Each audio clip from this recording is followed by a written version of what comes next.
13 on your side sports. Sponsored by My Toyota of Muskegon. The college football season is rapidly approaching. We are less than 2 weeks away until the Western Michigan Broncos take the field for the first time in the Lance Taylor era. Today at Waldo Stadium, the Broncos wrapped up the final day of fall camp. It was practice number 16 for Western. Taylor says the buy-in is there, the energy has definitely been evident, and he really likes where his team is at this moment.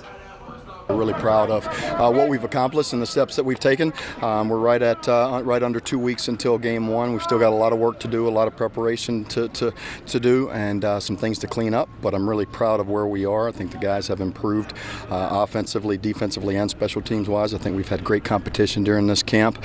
We've really taken a step in the right direction in terms of who we want to be this year.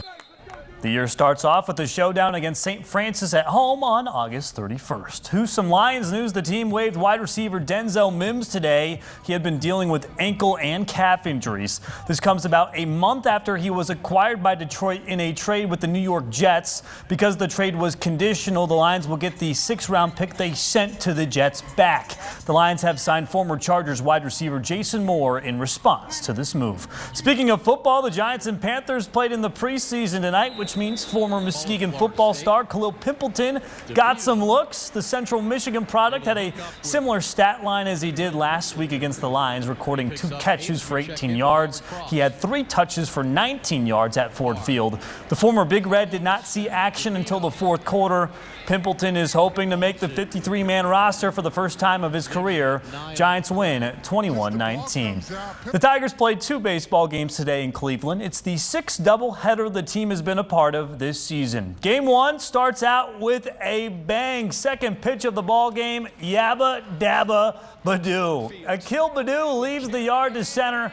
Tigers lead 1-0. 4 batters later, Kerry Carpenter pokes it through to center. Detroit goes up 2-0. Next up is Miggy, and he also brings in a run with this deep shot down the left field line. It's 3-0 after the top of the 1st. And in the top of the 9th, Mr. Rogers takes a stroll through this Cleveland neighborhood. Jake Rogers' solo shot puts a bow on the 4-2 Game 1 victory.